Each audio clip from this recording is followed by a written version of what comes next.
Hey guys, welcome back to the Readers. I hope you are having an amazing day. Let's get right into the stories. The first one is an entitled People story. I bought my house about 3 years ago in a nice suburban neighborhood. The property is what real estate agents call a flag lot, which basically means it has this long driveway that connects to a large meadow area in the back. The meadow is about 2 acres of beautiful, well-maintained grass that borders the community park. When I bought the place, the seller mentioned that the previous owner had spent a fortune on landscaping and had just installed some expensive heirloom sod that cost about $40 per square foot. The meadow is clearly on my property. I had it surveyed twice when I bought the house because I work as a freelance land surveyor and I know how important accurate property lines are. My job involves determining fair market values for property rentals and understanding legal boundaries, so I am pretty careful about these things. The problem started about a year ago when I noticed people were constantly walking their dogs in my meadow.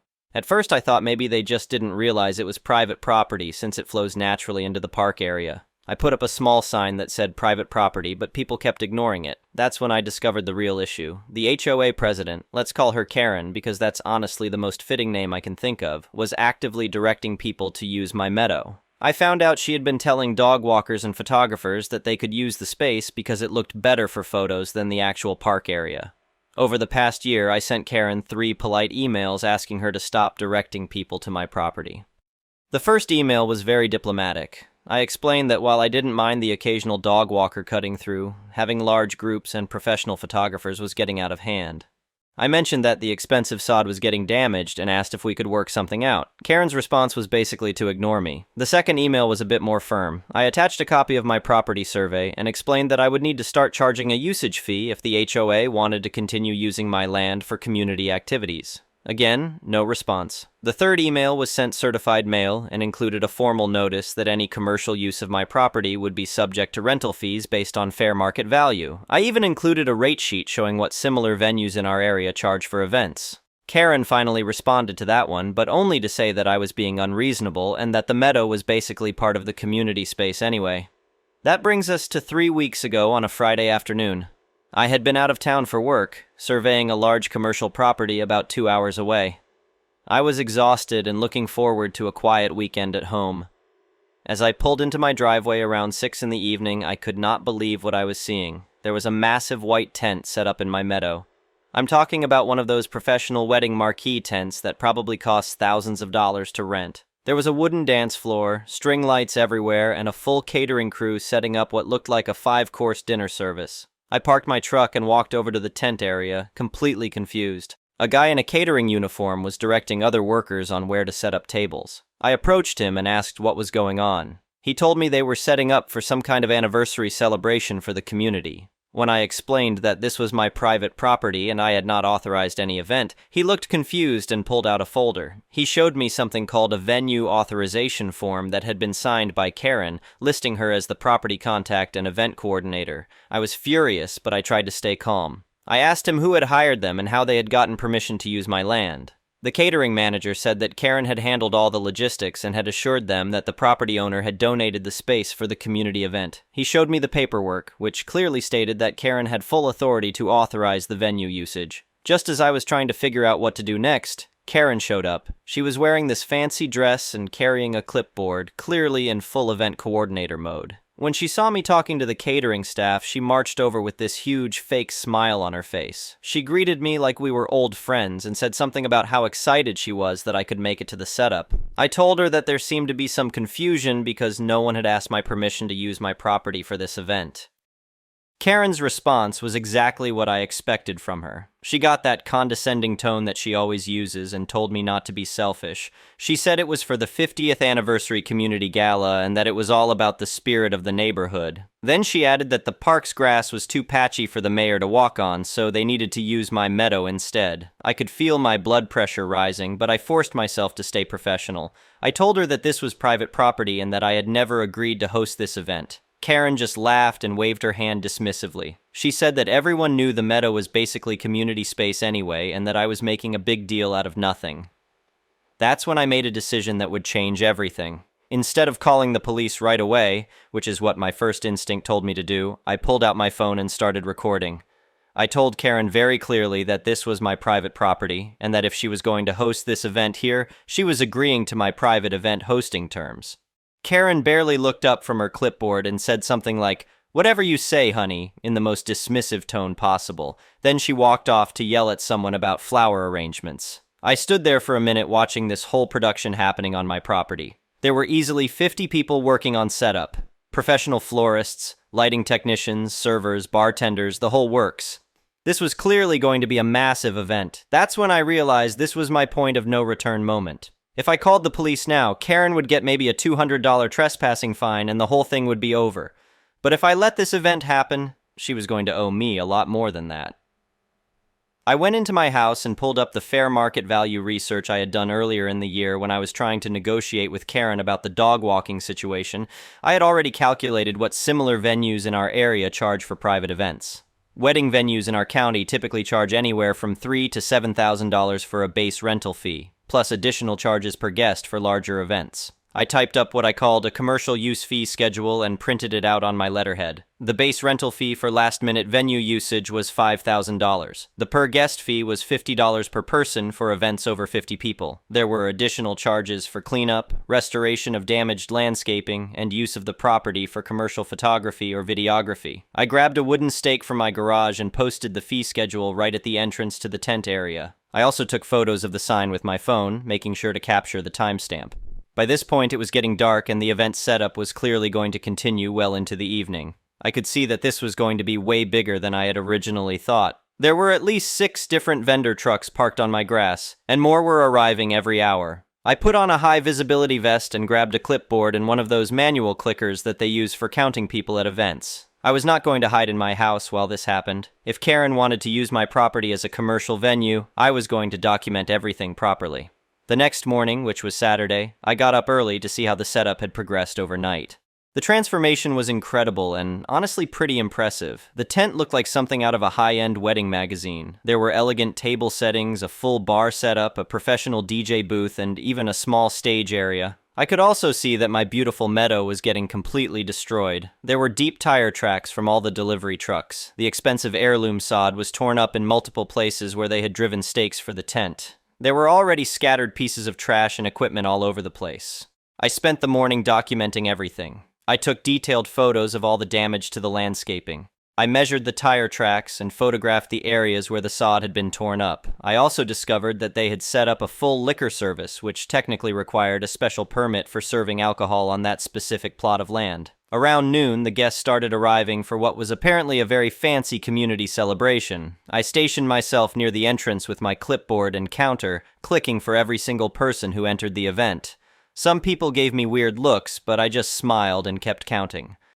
The guest list was impressive. I recognized several city council members, the mayor, local business owners, and what looked like most of the neighborhood. Karen had clearly spared no expense for this celebration. There were professional photographers taking pictures of everything, including several shots that featured my meadow prominently in the background. I could see Karen throughout the afternoon, clearly in her element as the event coordinator. She was directing photographers, greeting VIPs, and generally acting like she was hosting the social event of the year. In several of the professional photos I took for documentation purposes, you can see her in the background talking about how she had managed all the logistics to make the event look so high-end. By the time the event ended around 10 that evening, I had counted 237 individual guests. The catering staff worked until nearly midnight cleaning up the basic event materials, but they left behind a tremendous amount of damage and debris. Sunday morning was when the real extent of the damage became clear. My beautiful meadow looked like a war zone. There was broken glass scattered around the bar area. The expensive sod was completely destroyed in multiple places where the heavy equipment had been driven over it. There were stains on the grass from spilled food and drinks. Cigarette butts were everywhere, despite the fact that I had clearly posted no smoking signs. I did not touch any of it. Instead, I called a professional landscape restoration company and got an estimate for repairing all the damage. I also hired a private security firm to come out and document the site professionally. The restoration estimate came to just over $4,000, mostly because the heirloom sod that needed to be replaced was so expensive. Then I sat down and calculated the total bill for Karen's unauthorized use of my property. The base rental fee for last-minute venue usage was $5,000. The per-guest fee was $50 times 237 guests, which came to $11,850. The landscape restoration was $4,000. The total came to $20,850. I prepared a formal invoice for unlicensed commercial venue usage and sent it to Karen personally, not to the HOA.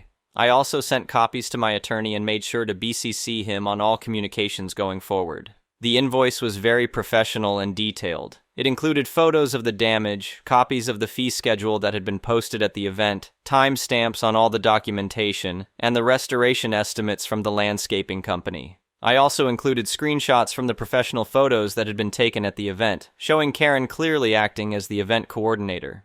Karen's response was exactly what I expected. She showed up at my house Tuesday morning absolutely furious. She was screaming about how I was trying to extort money from her and threatening that she would have the HOA put a lien on my house. She said I was being ridiculous and that no one would ever pay such an outrageous bill for a community event. I invited her to sit down on my front porch and calmly presented her with all the documentation I had gathered. I showed her the video I had taken on Friday evening where she clearly said, "Whatever you say, honey," after I had explained that she would be agreeing to my private event hosting terms. I showed her the time-stamped photos of the fee schedule sign that she had walked past multiple times during the event. I showed her the rental company's paperwork where she had misrepresented herself as having authority over my property. Karen tried to argue that she had never agreed to any fees and that I was making the whole thing up.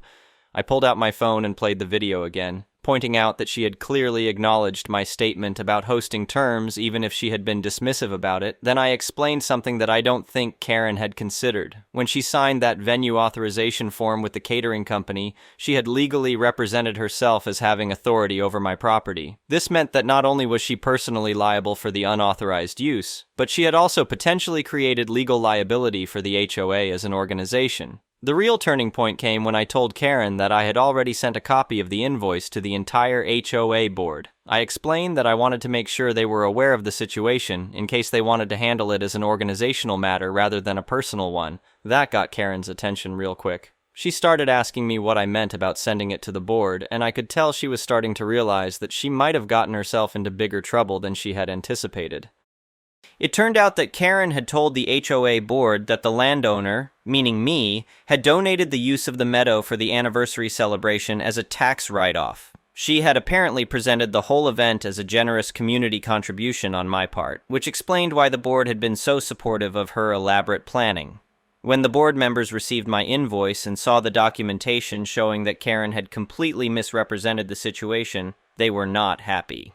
The board president called me within 2 hours of receiving my email to ask if we could set up a meeting to discuss the situation. The emergency board meeting was held that Thursday evening, and it was clear that the board was taking this very seriously. They had consulted with the HOA's attorney, who had explained that Karen's actions could potentially expose the organization to a lawsuit for what he called trespass by agency. Basically, since Karen had acted as an agent of the HOA when she organized the event, the organization could be held liable for her unauthorized use of my property. The board was also furious because they had approved a significant budget for the anniversary event based on Karen's representation that the venue was being donated.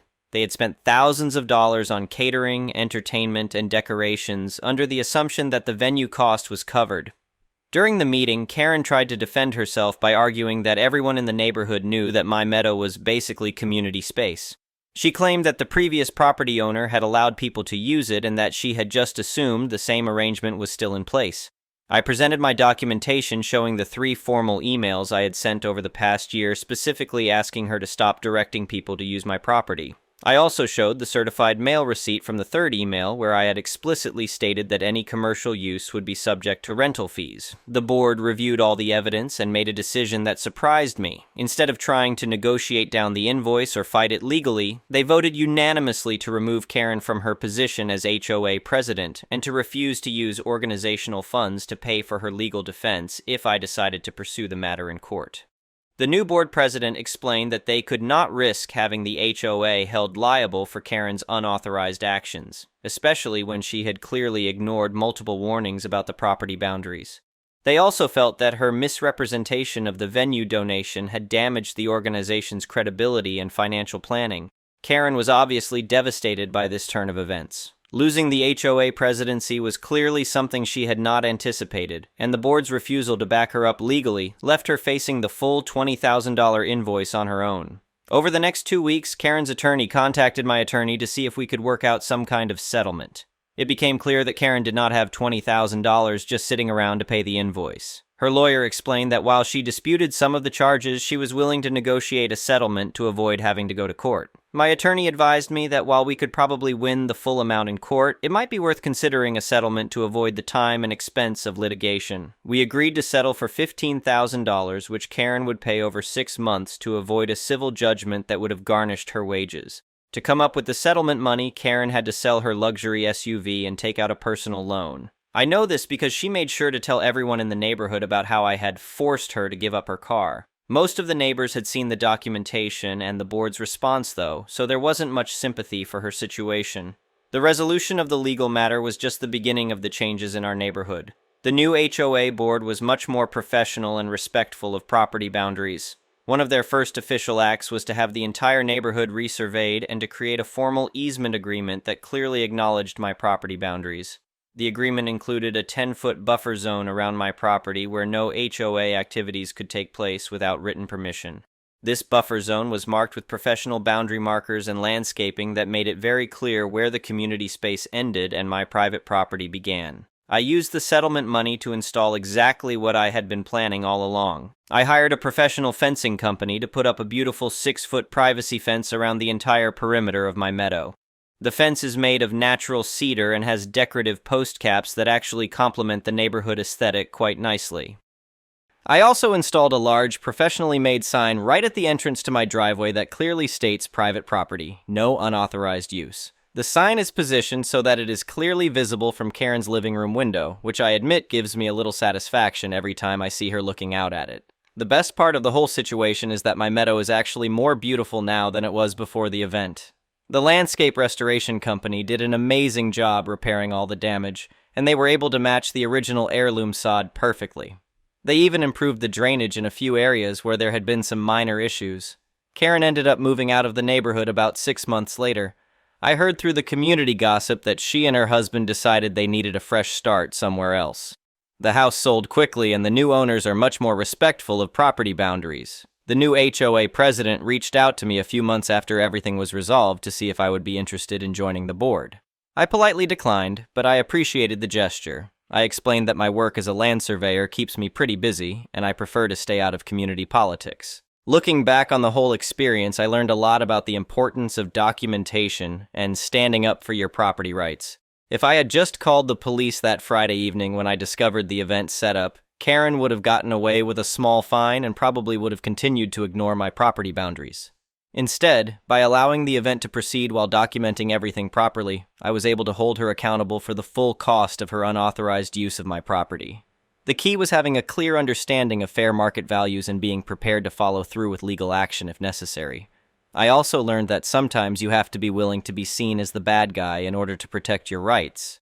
A lot of neighbors initially thought I was being unreasonable for charging Karen for the event. But once they saw all the documentation and understood how she had misrepresented the situation to both me and the HOA board, most people came around to understanding my position. The experience also reinforced my appreciation for having professional expertise that applies to personal situations. My background in land surveying and property valuation was crucial in handling this situation effectively. I knew exactly how to document property boundaries, calculate fair market rental rates, and present evidence in a way that would hold up legally. These days, my meadow is a peaceful private space again. I've started doing some of my own landscaping work as a hobby, and I'm planning to add a small garden area near the fence line. The new HOA board has been very respectful of the boundary agreements, and I haven't had any issues with unauthorized use since the fence went up. Sometimes when I'm working in the yard, I see the new neighbors who bought Karen's house. They always wave and seem like nice people. I'm sure they wonder about the story behind the fancy fence and the prominent private property signs, but they've never asked, and I've never volunteered the information. The whole experience taught me that sometimes standing up for yourself requires a willingness to play hardball, even with people you have to live near. I tried the polite approach for over a year, sending diplomatic emails and trying to work out a reasonable compromise. But some people only respond when they face real consequences for their actions. I'm proud of how I handled the situation because I was professional throughout the entire process. I never lost my temper, never made personal attacks, and always focused on the facts and the law. Even when Karen was screaming at me on my front porch, I stayed calm and let the documentation speak for itself. The settlement money has been put to good use improving my property, and the clear boundaries have actually improved relationships with most of my neighbors. People know exactly where they can and cannot go, which eliminates confusion and prevents future conflicts. As for Karen, I hope she learned something from the experience about respecting other people's property rights. I doubt I'll ever see her again, but if I do, I'll be cordial. The legal matter is resolved, and I don't hold grudges about business disputes. The HOA board occasionally sends me updates about community activities, and they're always careful to note that events are being held in the park or other community spaces. I appreciate their transparency and their commitment to respecting property boundaries. Overall, what started as a frustrating property line dispute turned into a valuable lesson about the importance of clear communication, proper documentation, and being willing to enforce your rights when necessary. My meadow is more beautiful than ever, my property boundaries are clearly marked and respected, and I've got a great story to tell about the time I charged an HOA president $50 per guest for throwing a party on my lawn. The next one is a malicious compliance story. I'm a high school math teacher. Earlier this year, I took over a geometry class during my prep period as the original teacher quit in late September. In late November, I gave one of my last unit assessments. My assessments are about 25 questions, none multiple choice. One of my students decided to answer any question he didn't know with 67, resulting in a 17%. I had a private conference with the student who thought it was hilarious. I did offer him the chance to come one day after school to do corrections on those problems for up to half credit. The student refused. I called Mom to inform her and let her know that, while he can still pass by doing well on the last test and course final, it is an uphill climb. Mom demanded I give her son a retake with multiple choice options. Mom says, making the test not multiple choice is inviting the students to do that. I refused, but did inform her that her son can stay after school to make corrections up to half credit. She refused and went to admin. Admin caved, making me offer the student a multiple choice version of the test. I decided to make one of the 4 answer choices in each question be 67. When the student finished the test, his score did improve to a 30%, selecting 67 as his answer on most questions, showing no work. I informed the mom and admin. The mom again went to admin, demanding that I do not count any question he guessed 67. Admin refused and said, "We gave you what you wanted and your son another chance and he continued his bad choice. The 30% will stay." The student did not pass the class, but the student did email me right as winter break started, apologizing for his behavior. He was a behavior concern throughout the class with 2 discipline referrals and is not taking the test seriously, asking to change his grade from the 30% to a 70% and to round his final grade from a 52% to a 60% so he would get a 60% and pass. I do not enjoy failing students, and I understand geometry can be difficult for some, and many geometry concepts may not apply to their careers after high school. My philosophy is simple. 1. Regularly attend class. 2. Have a good attitude. 3. Try your best. You do those 3 things, and you will pass. I try to focus on teaching important life skills like regular attendance, good work ethic, and asking questions, all of which will support you regardless of which career path you choose. And to add to my decision of putting 67 as an answer choice for each question, I did not do it to set him up for failure. I was hoping he would learn his lesson and give him a better chance to do better with one answer choice essentially being removed. He chose not to use that opportunity. He did, however, ask for both tests so he can show people how funny it is. I did not give him the tests for test security. The next one is an entitled people story. I live in the bottomest below-ground apartment. This is not poetic license. It is a geological and emotional reality. My windows are at shin level. Spiders make eye contact with me like we are co-workers. The sun checks in twice a day and then leaves me on read. This matters because sound does not behave normally down here. It does not fade or disperse. It settles in like it pays rent and then complains about the amenities. The entitled people upstairs moved in sometime in early spring. I know this because that is when sleep stopped being a thing I did and started being a thing I remembered fondly. They were a couple, or maybe several couples, or maybe a rotating cast of people who all believed the apartment complex existed primarily to host them. The configuration changed often, but the entitlement was constant. They would play this music all into the night 2 hours past the apartment complex's rules on this, which are posted in several places, including directly by the mailboxes and also in the lease they definitely did not read. Being the bottomest below-ground apartment, their music echoed like a maddening cacophony through my apartment. Bass first, then lyrics, then the faint sound of them yelling at each other over the music like that somehow helps. This was not normal loud music. This was music played by people who believe quiet hours are a vibe, not a rule. Bass-heavy, soul-rattling, is this an earthquake or a remix music? My dishes vibrated, my shelves creaked, my bed frame developed opinions. At 3 in the morning, I would lie there staring at the ceiling, listening to someone else's playlist and wondering how a person becomes so confident that no one else exists. I tried being normal about it first. I knocked on their door. I smiled. I said, "Hey, sorry to bother you, I live downstairs and the sound really carries." They looked surprised, not apologetic. Surprised, just surprised that consequences had a physical form. They apologized anyway, turned it down, and I slept for exactly one night. After that, the volume came back like it was offended I had noticed it. I escalated my politeness, which in hindsight was foolish, but at the time felt reasonable. I was nice, shared some good weed with them as a gift occasionally, baked them things, banana bread cookies, the kind of baked goods that say, "Please see me as a person." They accepted all of it happily, thanked me, and then continued to blast music like I was an abstract concept. I left notes. Polite ones. Smiley faces. Exclamation points used sparingly. Nothing. I texted them once after they gave me their number, and they responded with a thumbs up emoji, which I think translates roughly to "cool story, bro." When I mentioned the complex quiet hours, they laughed and said, "Yeah, but everyone does it." This is an important sentence because it tells you everything you need to know about them. Not that the rule was unclear or unfair or inconvenient, but that they simply believed it did not apply to them. I did my best to get the landlords to do anything, but it appeared that I would be required to do something about myself. The leasing office was polite in the way that suggests they have dealt with this exact kind of person many times. We'll remind them of the policy, we'll send a notice, please let us know if it continues. It continued, so I documented. Dates, times, duration, audio clips mostly for my own sanity so I could play them back later and confirm that yes, this was real and not a stress hallucination. I emailed every incident calmly, consistently, like a deeply boring ghost. The entitled people upstairs responded by becoming louder, stomping, shouting, playing music earlier and later, sometimes on Tuesdays, which feels targeted. They argued loudly, made up loudly, and had friends over who also shouted loudly because apparently volume is contagious. I learned more about their lives than I wanted to. I learned that entitlement often travels in packs.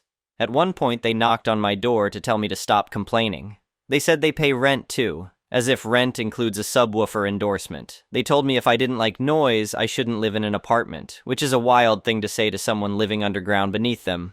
Things came to a head on a Thursday night. I remember because I had work the next morning and hope in my heart, which was a mistake. The music started around 10. By midnight, it was at war volume, and around 1, shouting joined in. Not party shouting, but sharp, angry shouting. A new girlfriend was involved, I know, because I had not yet memorized her voice.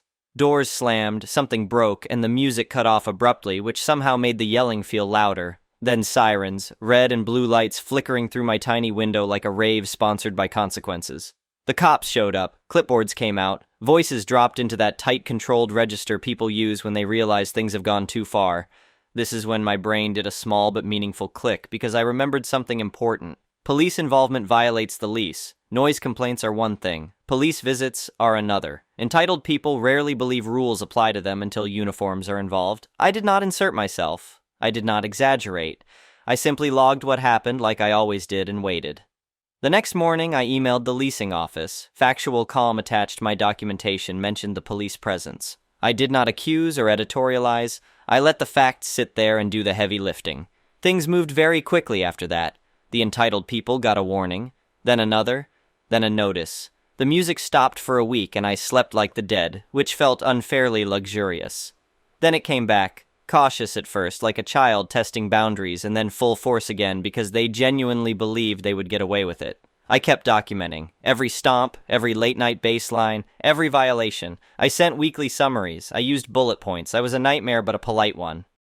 They confronted me again, accused me of being uptight, of ruining their fun, of not understanding apartment living. I told them I understood it perfectly, and that was the problem. The final straw came with another argument, another girlfriend, another visit from the police. By this point, the leasing office had a file thick enough to qualify as light reading. They were evicted. The night they moved out was silent in a way that felt unreal. I sat on my couch with a book and a sense of peace. They say entitled people never think consequences will actually happen to them, and they are usually right until they aren't. I slept 8 uninterrupted hours. I woke up refreshed and slightly feral. The spiders approved. The lesson here is not be vindictive. It is understand that entitlement thrives when people assume no one will push back. Document. Know the rules better than the people breaking them. Be boring. Be relentless. Entitled people rely on everyone else being too tired to care. I was tired, but I cared anyway. And somewhere I hope they are explaining to a new landlord how unfair it all was, completely unaware of the irony. Anyway, thank you for watching.